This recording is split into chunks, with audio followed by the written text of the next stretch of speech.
What's going on, everyone? It's the Niskel! Welcome back to Resident Evil 4. Now that we've taken not one, but two paths in order to get to the other side.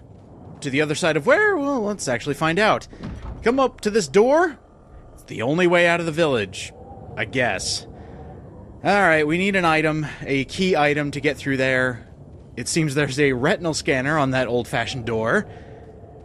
So now it's the quest for something to put in the retinal scanner. I wonder what that could be. Anyway, both paths come to this location. If you actually, well, let's go ahead and check this place out first, but you'll find out where both of those pathways end up. It's both the same place. The door we came out of was through the villager path, but take a look at this note. The last defense. We've got a problem. The villagers and Ganados, they're all getting desperate. So there's one last place that they think they can take us on. We're going to be ambushed. And fortunately, they left this note out in the open so that I could read it. But it seems they want us to come to them for one final showdown, I guess. Quote-unquote final showdown. Anyway, there's where we would have come out if we had fought El Gigante. Well, we ended up doing that, but we didn't go through the door. And we get one trader that I think is kind of pointless. I know why they put it here now that I've played through a lot of the game. The merchants are put in very specific places for very good reasons. Like this one, it's just in case you want to buy a rifle. And I'll be explaining that here in a bit, but first let's go ahead and sell all the goodies we got. We can finally sell the elegant mask. Look at all that money. Let's see what we can tune up here. Nothing. Fair enough. Here we go. I'm starting to see a little bit of anachronistic liberties being taken around here, because you have this ye old village, or what I consider ye old village. A door has a retinal scanner, and then you come over here, and you have somewhat of a cable railway. Okay. I mean, I guess it could happen.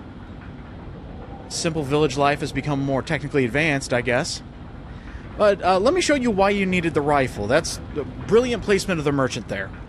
Just in case you wanted to get a preemptive shot on what was coming up here soon.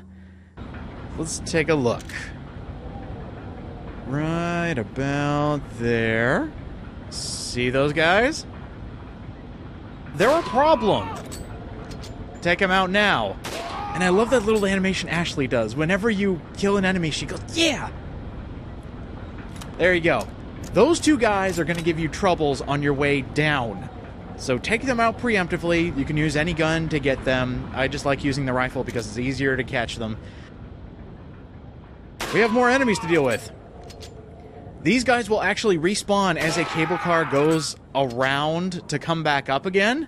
So you can actually catch them in advance if you actually watch and see them spawn. You can actually see them spawn. And another cool thing is when you have the rifle, you can actually shoot through multiple enemies at once.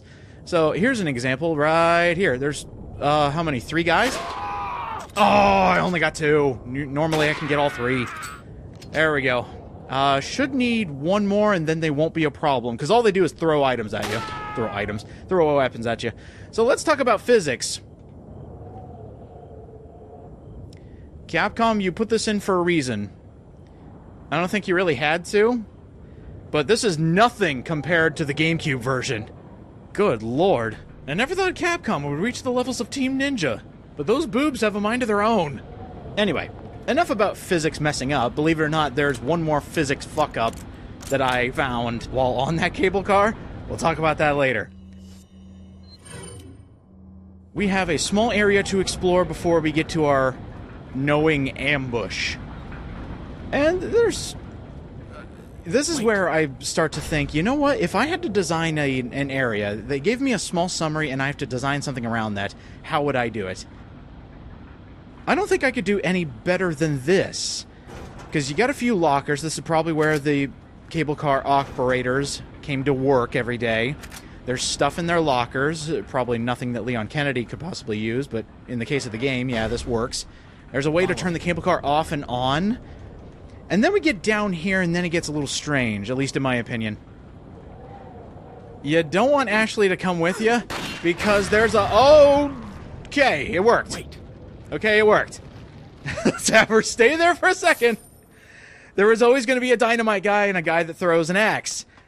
Reason being, they want you to get hit with the axe, so you get hit with the dynamite. Brilliant enemy placement and, you know, thought process on how to kill you. And, of course, we got another parasite. I have noticed a lot of people are reminding me that I should use flash grenades. There's a time and a place for flash grenades. Normally, I save those when it comes to the parasites when I have 2 or more. I never do it for 1 because bullets work just as well. Blood still fresh. Ooh, possibly a ritualistic sacrifice. There's actually a story behind that. We'll be covering it in this Let's Play. But now we must celebrate the Yellow Cat's Eye. Let's go in here. And boom! The beer stein with all 3 gems.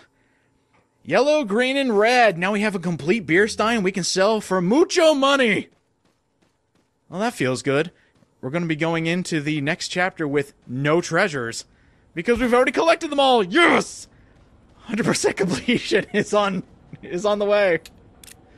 Now, there was actually something kind of funny. I actually got, in a completely separate universe, I actually got blown up so close to Ashley that when Leon fell on his back, he accidentally looked up her skirt. And she actually did complain about that. It was kind of funny.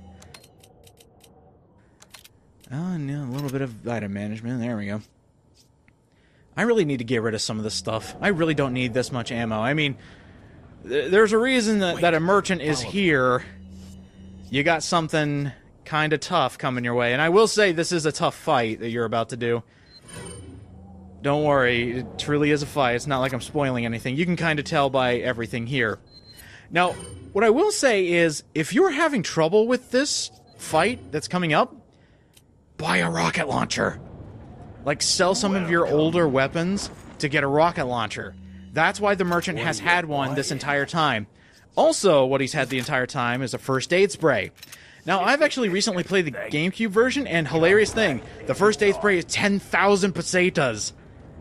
They lowered the price to help out players. In fact, the GameCube version overall is just a lot harder. Alright, deep breaths. It's coming. You know it's coming. Because if you look off in the distance here... Ooh, look at that. It's the same building that was in the picture. Run forward and be sure to bring your A game. You better stay outside. Ashley, go hide. Yeah.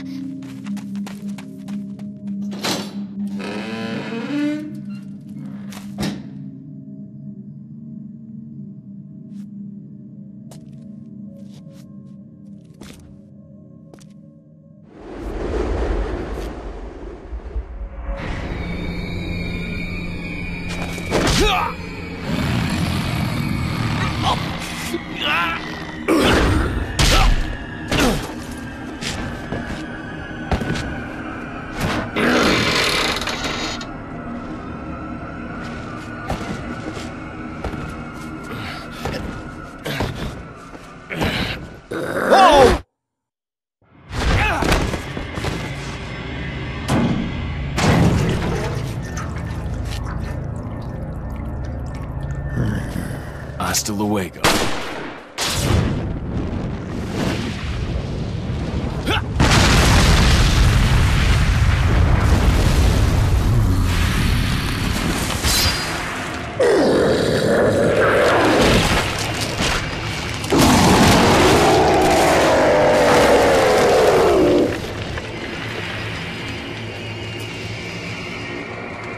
You guessed it, it's time for a boss fight. If we have Leon's cheesy one-liners going against this giant of a man that's now turned a lot more, you know, insect-like, it's big cheesy one-liners versus the big cheese, the village, Torres Mendez. He wants you dead, and if that quick-time event during the cutscene is anything to go by, he is not going to let you off the hook. Especially since he's now in I don't know, centipede, millipede form. What I normally do in this fight is go back and forth. They actually set up the entire arena so that you can go back and forth and get some good hits on him. He's on 2 legs, so he's actually really slow. Pump him full of lead, and eventually... Oh, be careful. He does do that a lot. Quick time event. And one more for good measure. There we go. Normally he does the 1-2 punch kind of thing. And here's hope. He shouldn't have too much... Okay, he's done. Oh, if only. Here's the hard part. Phase 2. When he loses his legs and now jumps on the rafters. This is bad. But thankfully they give you a crutch. Yeah! Use that explosive barrel, but make sure he's on the same plane as you. If you actually go up the ladder, he will join you up there and hurt you. What I'd like to do in this phase, shotgun all the way, because the TMP isn't going to do much! Alright, different tactic. I really don't want to use that first aid spray. I haven't had to use one yet. So let's try this. You can actually use a flash grenade to knock him down. He may be parasitic, and the flash grenades normally kill parasites, but not one that's this advanced. The flash grenade also doesn't work on El Gigante. I forgot to mention that. That's bad. Okay. We're good. We're good. They give you ammo all over this warehouse, so if you need any, just go searching. Just be careful of the looming threat behind you. Speaking of grenades, let's see how good this one does. Be very careful when throwing grenades. I'll show you why later on. He should be pretty low on health. This might be it.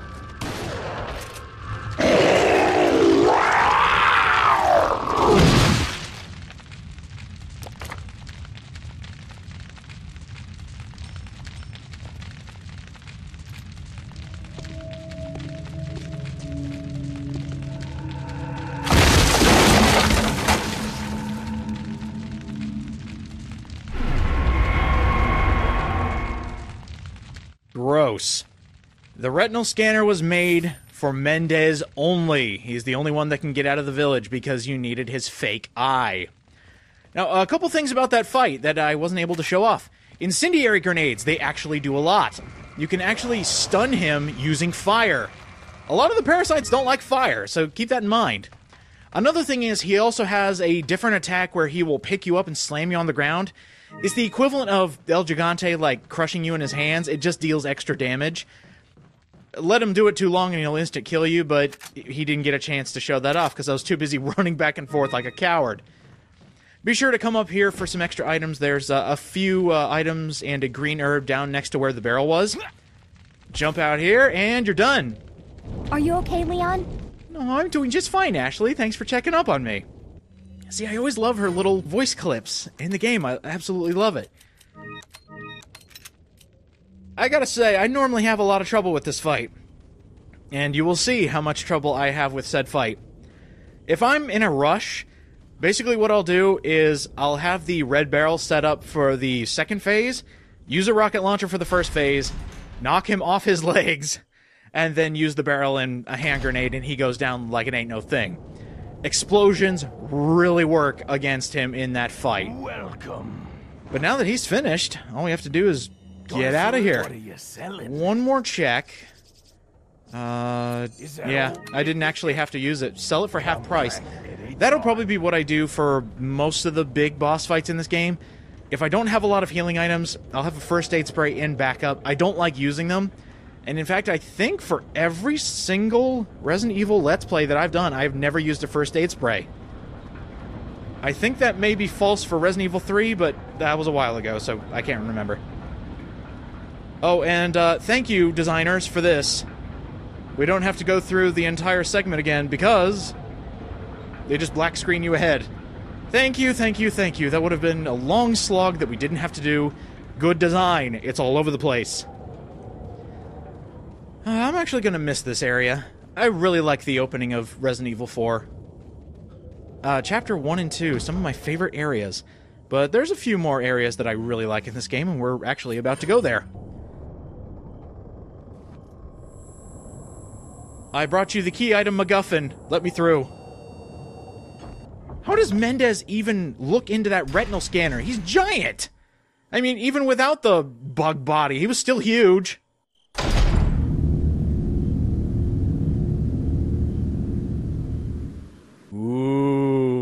overwhelming sense of dread.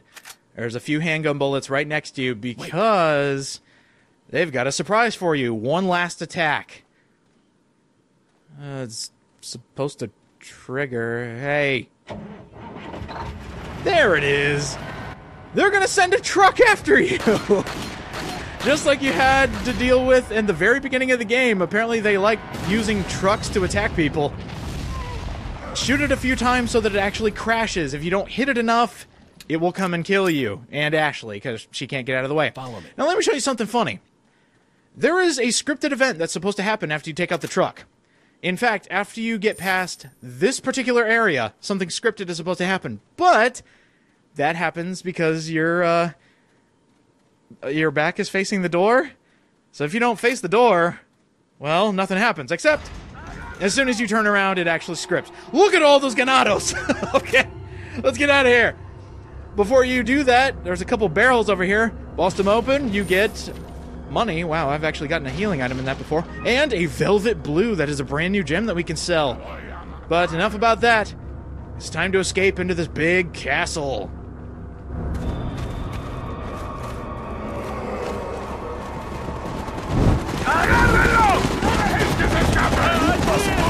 On the other side of the bridge. Yeah.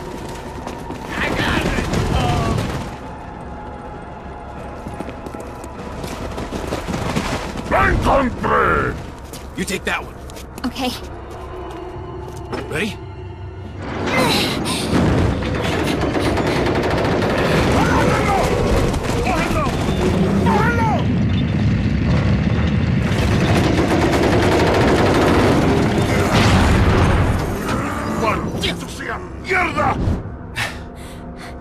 Come on. Yeah. We have escaped into the castle. We are no longer in the village. Good. Chapter 3. Some of my favorite and least favorite parts of the game. Before we get to that, however, there's a unique death that I want to show off. Those guys that we shot down preemptively, they actually did have a purpose.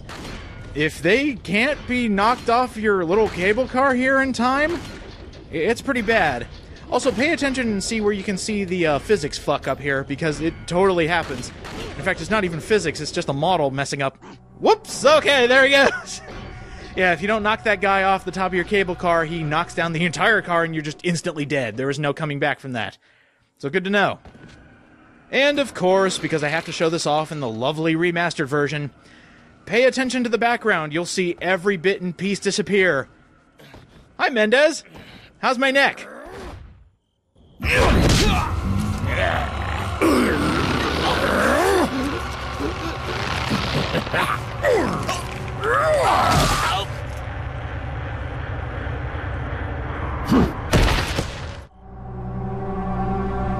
Ouch. I only got the crick out of my neck. And I love how he waits until he locks the door to do that.